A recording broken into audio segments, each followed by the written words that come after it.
Lord Winston, Professor Ellis, Mr. Clark, distinguished guests, ladies and gentlemen, and so many supporters of the London Science Forum, and of course participants.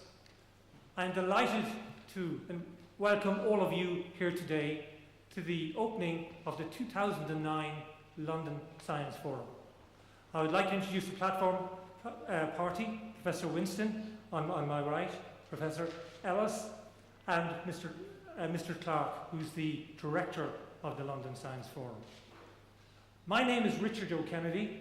For this year, I'm the president of the London Science Forum, and I was a participant on the 14th London Science Forum. So I know all the things, or many of them at least, that you have or will get up to in the next 2 weeks.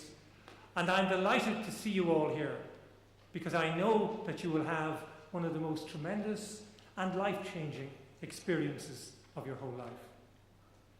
We are particularly lucky today to give the welcoming address Professor Lord Robert Winston. Professor Winston is an expert in a whole range of areas. Presently, he is Professor of Science Society and Fertility Studies at the Imperial College. And he has had a very distinguished career and continues to work in the area of embryology and reproduction. Over the years, he has contributed over 300 peer-reviewed publications to this area. He has many awards, among them honorary doctorates from 16 different universities. And his inputs have been tremendous, not just to Imperial College, which is right in our vicinity, but he is also the Chancellor of Sheffield Hallam University, and he's the Chairman of the Royal College of Music.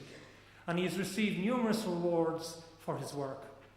In 2008, he was voted Peer's Peer for the tremendous work he did in Parliament in relation to the new bills associated with human fertility and the associated legislation with that. We are absolutely delighted that he's here today, and I know he will have very many insights and will welcome you greatly to this London Science Forum. Professor Lord Winston.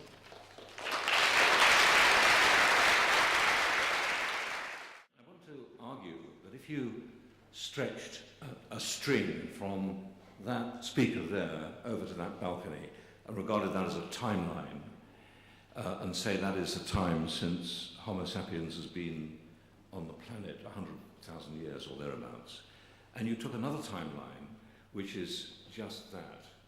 That is the time which represents the time when real printing began in 1450 by Johannes Gutenberg in Central Europe.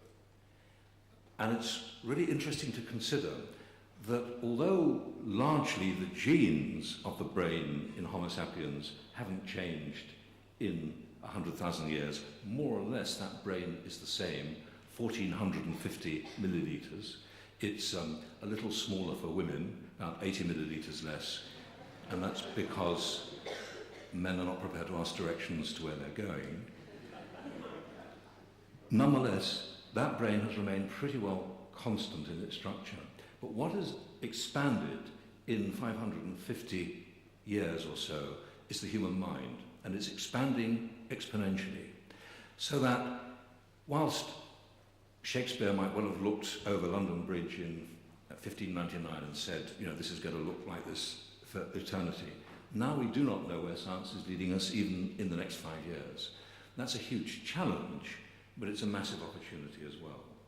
And it's very interesting to consider that every piece of technology we've invented, from the hand axe, which is over 2 million years ago, has not only offered us opportunities, indeed actually the hand axe changed our evolution because it gave us meat to eat, it made us mean that we could then work in collaboration by communication in hunting, but actually every piece of technology that we produce, hand axe is perhaps the first one, is also at one level a path downhill. When we started agriculture, we reduced human longevity. We increased the risk of disease. We started perhaps even global warming. When we built cities, we started to get very serious problems of human hygiene and much more risk of things like plague and so on. Even fire, for example. Fire now is a major problem for us. mostly driven by oil and coal. Of course, it contributes to global warming as a result of the internal combustion engine, for example. So there are massive issues in science, which means that it's a wonderful time to be in this extraordinary subject. You know, one of the things that really, I think, has been most exciting has been the 4 or 5 eureka moments that scientists tend to get if they're pursuing research. And I remember on one occasion when, for the first time, we transferred 2 embryos into a woman in 1989 who had lost a child at the age of 4 because of a gene defect. And 12 days later, the laboratory rang me to say that the beta-HCG, the pregnancy hormone, was highly positive. It meant that both embryos had implanted. This was the first time in the world that a genetic diagnosis specifically to avoid a disease had been done anywhere. And I went into the lab to visit my collaborator, Alan Hadiside, who'd done the work with me, and I told him, I think Mrs. Edwards is pregnant. And for 15 minutes, we sat in complete silence. And then one of us, I can't remember which, said, what have we done? And there's extraordinary responsibility because it opens up a completely new book, and science does that in all sorts of ways. And one of the great things about having you here today is, first of all, to demonstrate the wondrous nature of the natural world, the extraordinary opportunities and the great intellectual stimulation that science gives you. But also, what is important about this forum is its focus on the ethical responsibility of you as scientists as you're presented with these problems in the future. And there are a number of things I just want to very briefly say to you before I sit down. One of the things that is really valuable about this forum is learning to communicate better. We need to communicate what we do in a much more active manner than we have tended to do in the past.